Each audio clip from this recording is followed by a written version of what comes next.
Histoire d'Afrique, mémoire du Congo et du Rwanda Urunchi. Numéro 34 juin 2015. Galerie Pierre Maillot, achat, expertise, succession, partage, objet, photo, documents. Dans cette vidéo, nous n'allons pas mettre les mêmes photos qui sont dans cette mémoire. Vous savez c'est quoi une mémoire? Je ne vais pas entrer globalement dans le dictionnaire. Ça veut dire quoi globalement? Je ne vais pas prendre directement la définition exacte selon le dictionnaire. Je vais aller un peu plus opaque, ça veut dire pragmatique dans l'esprit de la mémoire. Vous comprenez? Vous savez, il y a la définition de la mémoire et il y a l'esprit de la mémoire. Nous allons dans l'esprit de la mémoire. Ça veut dire quoi la mémoire? La mémoire veut dire se rappeler de chaque chose que nous avons, on le sait tous. Celui qui ne se rappelle, celui qui n'a pas la mémoire, celui qui ne se rappelle pas de ce qu'il a fait avant, ou bien de ce qu'il est en train de faire, et dans quelques minutes, s'il ne se rappelle pas de ce qu'il a fait, vous savez, c'est une personne qui n'a pas une bonne mémoire, ou c'est une personne qui n'a pas bien mémorisé son sujet, que ce soit à l'école, peu importe dans quel domaine que nous exerçons notre intelligence. Vous comprenez? La mémoire, elle sert à plein de choses. La mémoire est en lien avec le passé. La mémoire est en lien avec le présent. Quand une personne, quand une nation, quand un dirigeant, peu importe la personne à qui nous sommes en train de refléter les propos que nous sommes en train de véhiculer, cette personne, si elle n'a pas d'adéquation, si elle n'a pas de symbiose, de lien, si elle ne connaît pas sa mémoire, c'est une personne qui est morte physiquement, morte astralement, ça veut dire selon la conscience, elle est morte ou il est mort consciemment, et c'est une personne qui est morte malheureusement selon l'esprit. Vous comprenez? C'est pour cela, quand une personne, quelle qu'elle soit ou quel qu'il soit, il vient, il vous dit le passé, c'est le passé, le présent, c'est le présent, le futur, c'est le futur. Cette personne doit savoir, la mémoire sert à plein de choses, hormis dans l'histoire. La mémoire, elle nous sert, que ce soit quand nous conduisons une voiture, quand nous travaillons, elle sert à tout une mémoire. Ça veut dire connaître son passé, c'est connaître son environnement. Vous comprenez? Vous savez, dans la plupart de mes vidéos, je donne beaucoup de définitions de l'histoire en fin de compte. C'est pour faire comprendre à nos détracteurs, celui qui connaît son passé à sa mémoire, il est une personne digne de travailler honnêtement. Vous voyez bien, nous allons entrer dans l'explication de l'histoire. La mémoire du Congo, du Rhum Congo. Vive les vacances, ce temps est venu et nous osons espérer que votre magazine sera votre livre de plage. Les quelques heures à le lire vous seront douces. Nous profiterons aussi de cette période calme pour reprendre des féroces et revenir vers vous en septembre prochain, plein d'entrain et d'idées neuves. Elle ne nous manque pas, soyez rassurés, car il y a tant de choses à réaliser. Pensez aux articles qui vous seront agréables à découvrir. Les mettre en chantier et trouver les documents pour les agrémenter. Programmez nos journées de projection. Trouvez des conférenciers. Sélectionnez les témoignages à vous présenter. Découvrir les films inédits. Mémoire du Congo.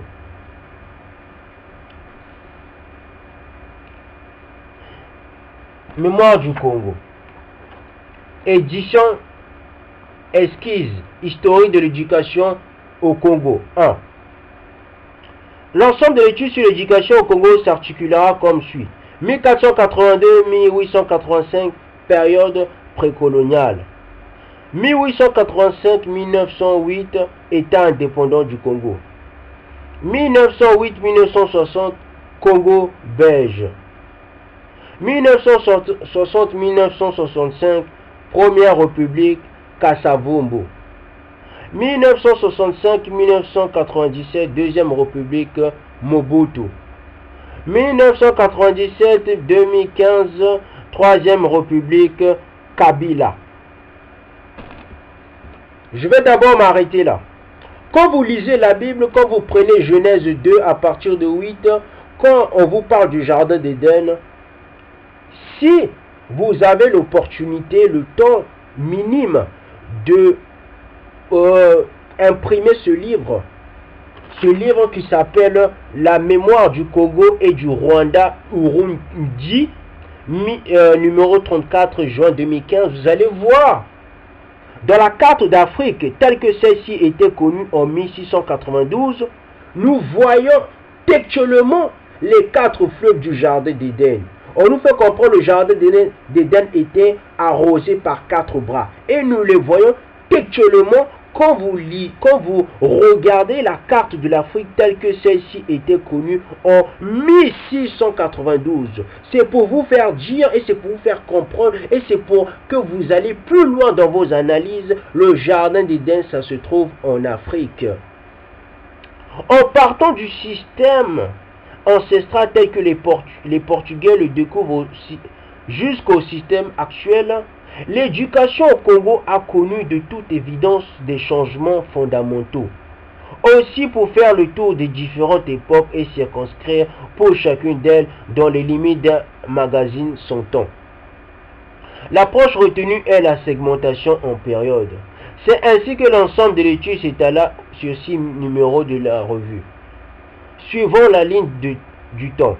Le nombre des pages par numéro variera inévitablement avec l'importance des changements. La concision étant forcément de mise, l'étude tentera de dégager l'esprit d'une époque plus que de faire étalage des données, sans pour autant renoncer à l'anecdote éclairante. L'illustration sera autant que faire se peut en phase avec l'époque. Éducation ancestrale et école embryonnaire 1482-1885. Le choix du millésime qui vit Diego Cam remonter le fleuve Congo jusqu'à Matadi, où lui-même et ses compagnons laissèrent des traces de leur passage sur un rocher, est bien sûr arbitraire. L'ouverture du Congo au monde occidental n'a pas créé la révolution dans le système éducatif ancestral, lequel remonte sûrement à l'arrivée des peuples bantous eux-mêmes en Afrique centrale. Le peuple bantou est arrivé en Afrique centrale il y a 3000 ans de cela. Le peuple bantou n'est pas arrivé en Afrique centrale il y a 1600 ou bien il y a 600 avant JC. Non, l'histoire du peuple bantou, ça remonte depuis 3000 ans avant JC. Il faut bien connaître cela. Ça se peut même, l'histoire du peuple bantou, ça remonte il y a 9000 ans de cela. Mais nous allons rester il y a 3000 ans de cela. Parce que si nous allons il y a 9000 ans de cela, nous allons nous perdre. L'os du Shingo a été faite il y a 36 000 ans. L'os du Shingo il y a 25 000 ans. L'os de l'Embombo il y a 35 000 ans ou 37 000 ans. Vous voyez, ça veut dire le peuple bantou.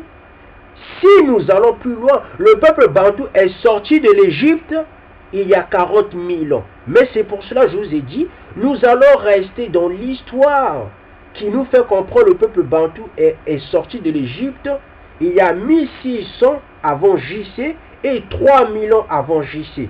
Parce qu'à l'heure actuelle, si nous disons le peuple bantou est sorti il y a 40 000 ans de l'Égypte, personne ne va comprendre cela.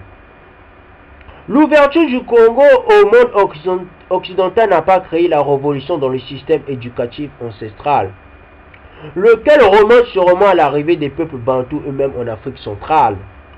D'autant que celui-ci était de tradition purement orale et qu'aucun apport extérieur significatif n'est venu en modifier le cours. L'éducation en ces temps-là visée, dans l'ensemble des royaumes, dans certains comme les royaumes Congo, Mongo, Baluba. Ne manquez pas d'organisation à perpétuer les signes de la tribu. Transmettre les signes, n'est-ce pas justement l'objectif premier de l'enseignement? Il ne s'agissait en aucune manière, sans doute, d'une formation de type classique qui se déroule dans une classe avec ses lieux éducatifs spécifiques, ses maîtres formés aux normes de la pédagogie, ses moyens dictatifs et par-dessus tout ses plans d'études d'une complexité grandissante avec les progrès de la connaissance. Visons la transmission progressive des savoirs acquis par l'humanité et la formation avec la méthode de les saisir, de les faire siens avec discernement. Le peuple bantou avait une technologie très avancée. Quand vous lisez l'histoire de l'Atlantide, vous comprenez les vrais Atlantiques du temps de Strabon, de Diodore de Sicile. Ce n'était que le peuple bantou. Vous allez voir cela dans l'histoire de l'Atlantide.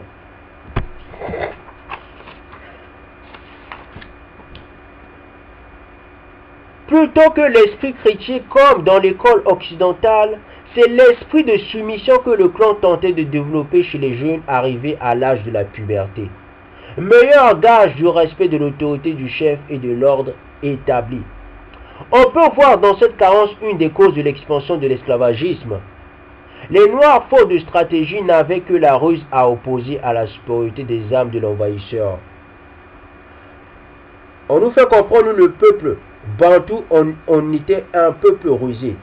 Vous savez, ceux qui volent, ceux qui pillent, ceux qui massacrent, ceux qui ramènent la barbarie, ce sont ceux que nous devons dire et épeler et appeler et rappeler l'origine. Ce sont des rusés. Une personne qui vole, une personne qui ment ne peut que être rusée. Vous voyez, ça veut dire cette personne qui a écrit ce document, il était dans une démarche d'opposition, une démarche de dévaloriser sa propre conscience à lui-même ou à elle-même. Nous allons nous retenir dans ce passage et nous allons nous avancer. Ainsi, à l'arrivée des Portugais à la fin du XVe siècle, pendant une trop brève période hélas, car l'explosion de l'esclavagisme va lui couper les ailes. La première christianisation, conduite principalement par les jésuites et les capucins, reçura la performance de fonder au cœur du royaume Congo quelques écoles plus modernes. Je vous rappelle, en 1500 ou en 1400,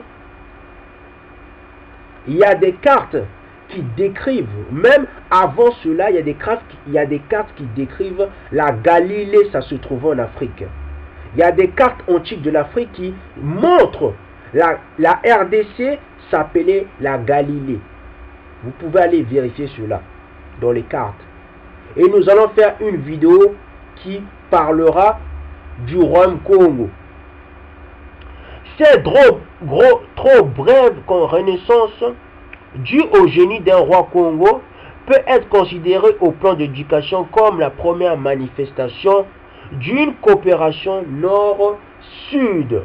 L'Afrique centrale s'ouvrait à un monde nettement plus développé au plan intellectuel comme au plan technique, comme au plan qui surtout apportait l'écriture à une société vivant depuis toujours dans l'oralité.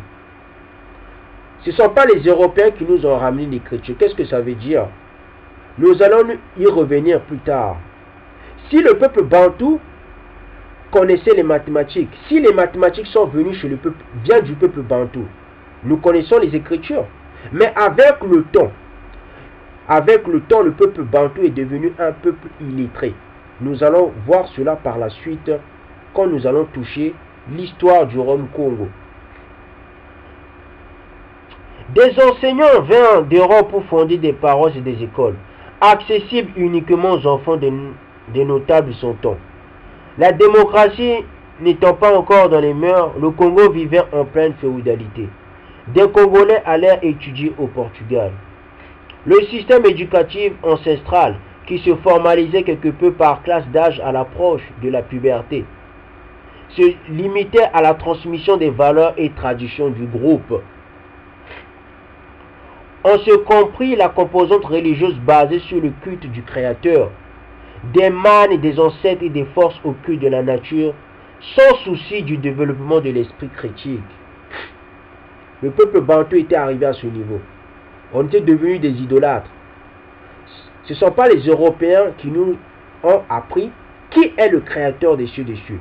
Vous voyez, c'est ce que ce document nous rappelle. On connaissait déjà le Dieu créateur. Mais nous mélangeons le Dieu créateur avec les idoles. Nous avons trafiqué la réalité, la vision du monde telle qu'elle est. Il faut garder à l'esprit que les premiers Portugais venus dans le siège de Diego Cam n'étaient pas esclavagistes. Ça, c'est ce qu'il dit. Ça, c'est son avis. Il vivait encore dans l'esprit du grand Henri le Navigateur, mort en 1460, et avait pour ambition d'ouvrir le Congo à la civilisation chrétienne, prenant par la même occasion l'islam par le revers et ouvrant la voie vers la mythique Éthiopie où régnait la légendaire prêtre Jean ou pape Jean. Durant cette traversée 1482, 1483, 1485, 1486, Diego Cam comptait de nombreux prêtres dans ses passagers, qui dès l'arrivée sur le sol congolais se mirent au travail. Certains auraient même poussé jusqu'à la plaine de Kinshasa, poussant toujours plus loin à l'est à la recherche du mythique pape Jean. Comme souvent dans l'histoire de l'humanité, ce brusque, surtout après des siècles de repli, est dû à un petit groupe de visionnaires qui se sont mis à rêver d'un monde meilleur pour les leurs et qui percevant dans l'arrivée des Portugais le signe de leur salut.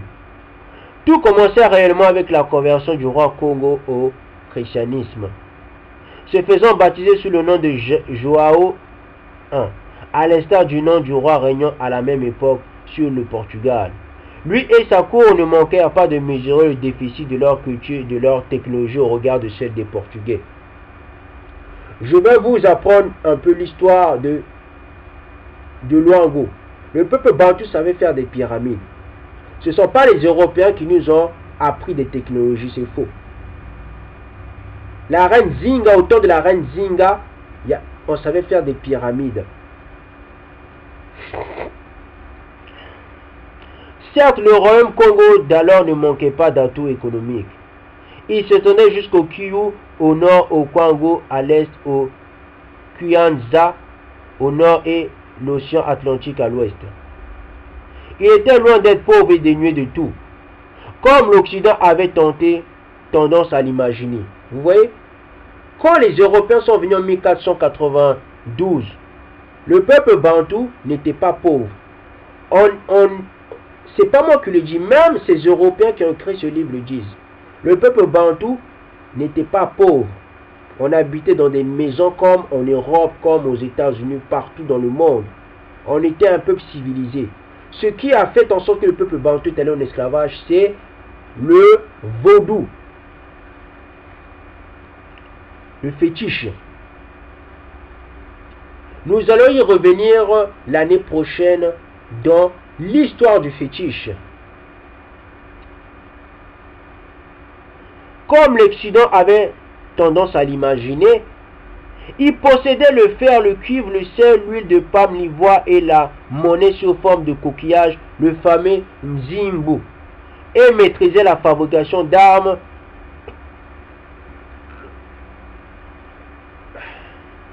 Chacun à sa manière, deux écrivains congolais, Marcel Yabili et Barli Barouti, s'attachent à instiller chez leurs compatriotes le goût de la lecture de l'histoire.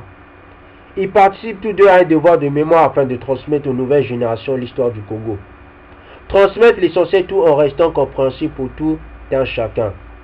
Vulgariser l'histoire dans un brûlant plaidoyer pour la culture. Nous avons déjà présenté les œuvres de Marcel Yabili sur le droit Congo et surtout son opus Le géant d'Afrique, le géant d'Asie. Pour ce retour aux sources de l'histoire, il a repris son nom authentique. Yaya Hassani, nous ne pouvons que vous recommander la lecture de ce livre incontestablement dictatif, tant par sa forme que par son contenu. En petites touches claires et concises d'une page chacune, d'une lecture aisée, Marcel nous retrace toute l'histoire du Congo, 31 textes, autant que de semaines de cours dans le secondaire.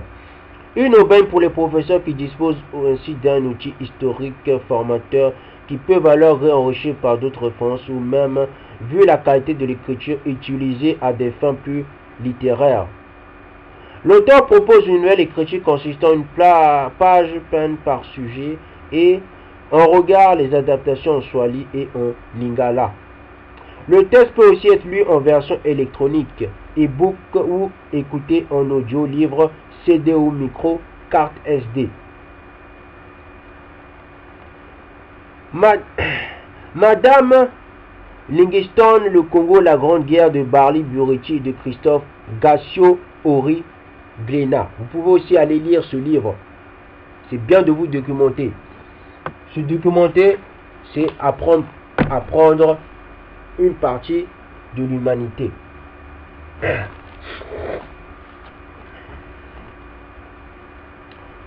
C'est un honneur, un plaisir de connaître une personnalité aussi riche et pourtant discrète, toujours de bons conseils qui nous rechaussent en ce radieux et radiant.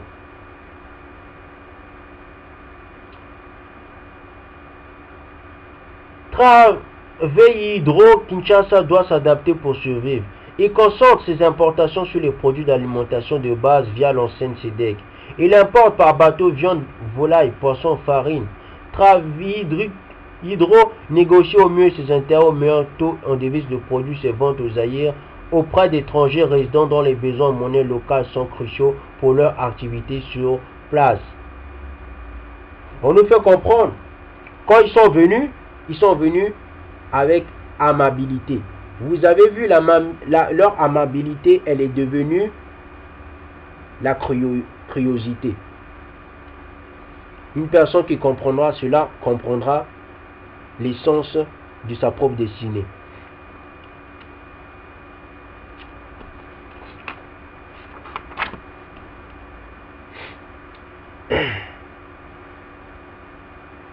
Les premiers ouvriers du Congo, au temps des Européens, c'était en 1952.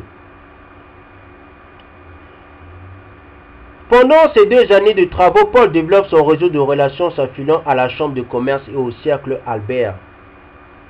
Vous avez me dit c'est quoi le Cercle Albert? Le Cercle Albert, c'est une branche des francs-maçons.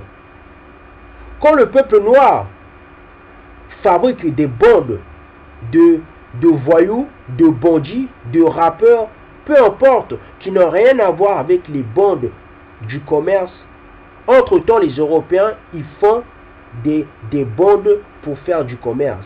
C'est quoi ces bandes? C'est la franc-maçon. Dans la franc-maçon, on trouve beaucoup de sectes. Dans la franc-maçon, on trouve toutes les francs-maçons, ils font tous du commerce. Qui dit commerce? Qui dit se faire de l'argent?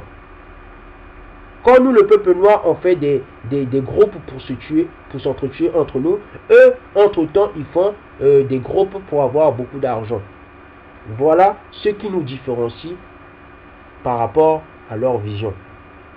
En 1952, il est nommé directeur général et l'année suivante, il épouse l'élu de son cœur qui lui donnera 2 filles et un fils. En 1954, il crée une succursale à Salisbury en Rhodésie. Les résultats de Pro-Congo dépassent toute espérance. En 1957, Paul se rend en Rhodésie et en Afrique du Sud afin de négocier la représentation de leurs produits au Katanga pour contrer la concurrence.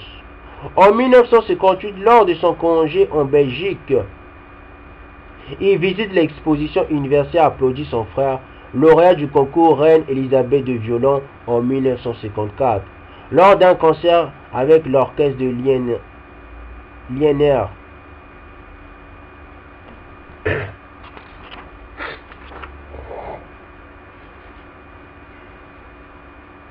Nous allons prendre la suite de notre histoire.